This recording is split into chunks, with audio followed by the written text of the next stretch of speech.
안녕하세요. 주식맙사TV입니다. 3월 30일 화요일 오늘의 종목 리뷰 및 내일의 관심 종목에 대해서 말씀드리겠습니다. 먼저 영상 보시기 전에 좋아요, 구독, 알림 버튼 부탁드립니다. 전일 마감한 미국장 나스닥이 0.6% 하락 마감했습니다. 어제 장중에 나스닥 선물이 거의 한 1% 내외로 빠지고 있었는데요. 전일 나스닥 선물의 하락폭보다는 그래도 나스닥이 덜 하락했습니다. 하지만 다우존스 같은 경우에는 0.3% 상승 마감했습니다. 종가상으로 다우존스가 역사적 신고가를 지금 뚫어주고 있죠. 나스닥에 비해서 다우존스는 굉장히 양호한 흐름을 보이고 있습니다. 오늘 우리나라장 전일과 반대로 상승이 나왔습니다. 코스피가 1.12% 상승이 나왔고요. 코스닥은 0.42% 상승이 나왔습니다. 코스피 보시면 이렇게 나스닥이 올랐을 때는 오르지 못하다가 나스닥이 하락한 날은 또 이렇게 올라줍니다. 자, 이렇듯 장은 계속 이렇게 박스권 장세를 나타내는데요. 내일이 중요할 것 같습니다. 내일 3070포인트를 뚫고 이렇게 올라설 수 있는지 여부가 중요할 것 같습니다. 장은 계속 2950포인트에서 3200포인트 사이, 요 사이에서 지금 박스권을 보이고 있는 것 같습니다. 그러면 종목 하나하나 보시면서 말씀드리겠습니다. 자, 오늘 같은 경우에는 이 코스피 대형 우량주들 중에서 기존의 장의 중심이 되었던 종목들이 반등을 해주었습니다. 자동차주는 기아차가 4.07% 상승이 나왔고요. LG전자의 상승폭이 컸습니다. LG전자 같은 경우에는 8.19% 상승이 나왔는데요. 이게 오늘 장전에 뉴스가 떴죠. 정확하게는 3월 29일 어제 저녁 6시 반에 뉴스가 떴습니다. LG전자와 손잡는 마그나 CEO 애플과 준비되어 있다. 애플을 위한 차량 제작을 할 준비가 되어 있고 기꺼이 그렇게 할 것이라고 어제 인터뷰에서 밝혔다고 합니다. 자, 그로 말미암아 LG전자가 시초가부터 뛰었죠. 시초가가 2.49% 떠서 시작했습니다. 이게 뉴스가 나오긴 했지만요. 14만원대 저점을 지켜주었다라는 겁니다. 이게 14만원대가 만약에 무너졌다면 어제 방송에서 말씀드렸다시피 13만원대 초반까지 올 수도 있었죠. 애플카와의 협업설 그런 재료로 말미암아 반등을 해주었기 때문에 이 13만원을 저점을 지켰다라는 건 굉장히 의미 있어 보입니다. 이런 뉴스를 보고 개인이 산 게 아니죠. 개인이 매수한 게 아니라 기관이 매수를 했다라는 겁니다. 그런 게 조금 LG전자로서는 좋아 보이고요. 그래프도 다행히 저점에서 이렇게 반등해주는 그런 모습이었습니다. SK이노베이션도 오늘 반등폭이 제법 컸습니다. SK이노베이션 같은 경우에 오늘 8.78% 상승이 나왔는데요. SK이노베이션 같은 경우에는 미국 시간으로 4월 2일날 ITC의 LG에너지 솔루션과의 특허권 예비 판결이 있죠. 지난 2월달에 ITC 판결이 영업 비밀 침해에 대한 판결이었다면요. 4월 2일날의 판결은 특허권 침해에 대한 판결입니다. 그런 일정이 남아 있고요. 그 다음에 미국 시간으로 4월 11일 조 바이든의 거부권 행사라는 그런 일정도 남아 있습니다. 그런 일정이 있다는 걸 체크해 두시기 바랍니다.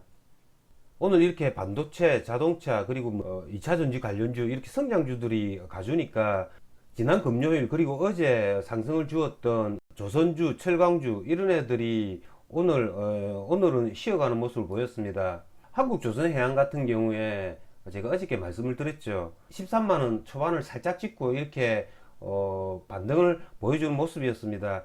저 같은 경우에는 13만 500원, 13만원 요 부분에 매수를 하려고 했는데요. 그까지는 하락하지 않았습니다.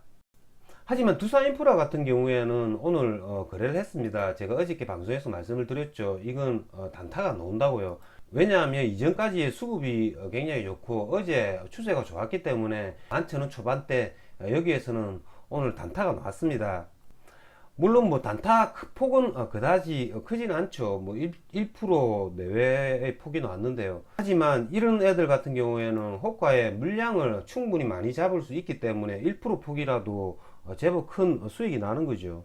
내일 모레죠. 미국 현지 시간으로 3월 31일이죠. 조 바이든의 뭐 피츠버그에서 인프라 발표 이런 거 이걸 한번 지켜봐야 될 것 같습니다.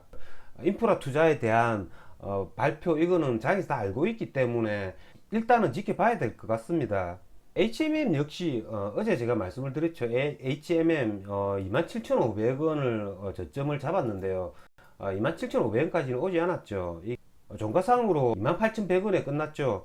이게 시간의 가격이 오늘 2.67% 지금 상승하고 있습니다.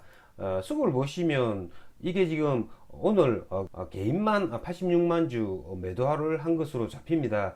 그래서 시간 외에 상승을 해줬고요. 내일 28,000원을 살짝 무너뜨릴 수 있습니다. 그러면 내일 27,500원, 27,000원대는 단기적으로 폭이 나올 수 있다라는 거죠. 물론 오늘 장중에 HMM 같은 경우에 저도 뭐 아침에 28,600원 요 부분에 매수를 해가지고요, 눌림목 매매를 거래를 해가지고 수익은 낼 수 있었습니다. 내일 같은 경우에 예, 27,500원 아니면 27,000원 초반대에 오면 단기 저점이 될 수 있습니다. 그런 걸 참고해 가면서 거래해 주시면 될 것 같습니다. 오늘 테마주들 중에서 굉장히 강했던 테마가 있죠. 두나무, 업비트 관련주입니다.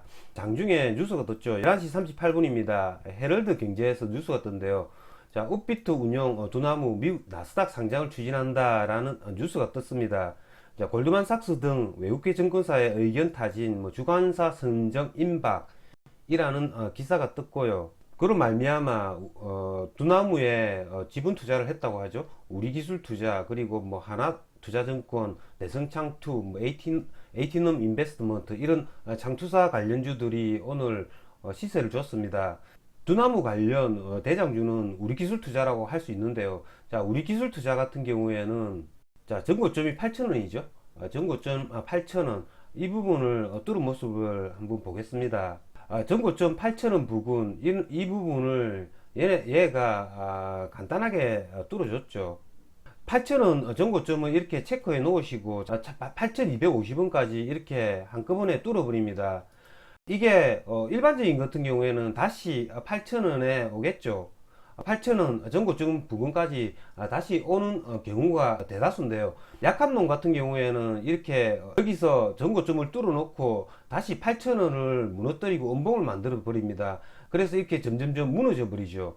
하지만 얘는 8,000원 전고점을 뚫고 나서 이렇게 보시면 8,250원에서 아예 떨어지지도 않는 모습을 보입니다. 이런 그래프를 만든다라는 거죠.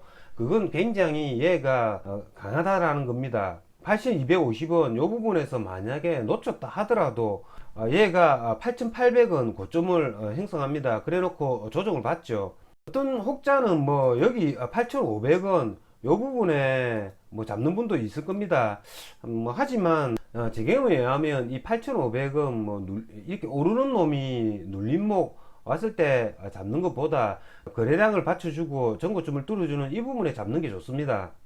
제 같은 경우에는 첫 번째로 거래한 게 8,800원 요 부분 고점을 뚫어줄 때 한번 거래를 해가지고요, 간단하게 2~3% 정도 먹고 나왔고요. 그 다음에 다시 상한가를 가려고 하는 모습들이죠. 9,400원 부근 요 부분에서 다시 재매수 해가지고 지금 상한가 홀딩 중입니다. 자, 얘가 상한가 붙을 때 같이 따라쳤는데요. 상한가에 물량을 더 주지는 않았습니다.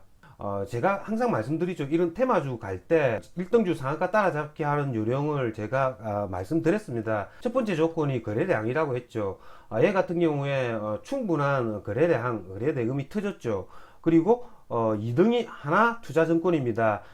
얘가 상한가 부근에 갈 때 하나투자증권조차도 거의 4~5% 정도 상승을 해줬죠. 그러니까 1등이 상한가를 갈 때 2등은 24~5%, 3등인 대성창투, 에이티넘 인베스트먼트 이네들이 10%, 15% 굉장히 이상적인 모습입니다.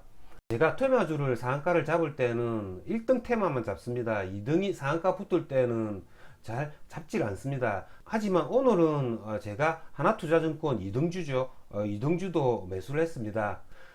그걸 매수한 까닭은요, 오늘 우리기술투자만큼 하나투자증권도 굉장히 강한 모습을 보였고요. 그 다음에 두 번째는 우리기술투자는 이게 주가가 많이 상승을 했죠. 하지만 하나투자증권 같은 경우에는 우리기술투자만큼은 그다지 크게 상승하지 않았다라는 거죠. 요즘에 2등으로 가던 애들이 그 다음 날에 1등으로 바꿔치기 하는 경우가 종종 있었어요. 그래서 우리기술투자도 잡고 하나투자증권도 매수를 했습니다. 얘들 같은 경우에는 이렇게 뉴스가 떴지만 아직까지 나스닥 상장이라는 구체적 일정은 나오지 않았죠. 그렇기 때문에 내일 갭을 떠서 시작을 한다고 하더라도 이걸 조심해서 거래를 해야 됩니다.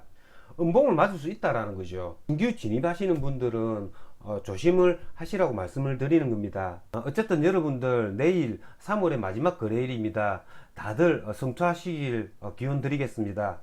이상으로 주식마법사TV를 마치겠습니다. 제 영상이 도움이 되셨다면 좋아요, 구독, 알림 버튼 부탁드립니다. 끝까지 시청하신 분들에게는 보유 종목이 급등할 수 있게끔 마법을 걸어드리겠습니다. 윙가르디움 레비오사 감사합니다.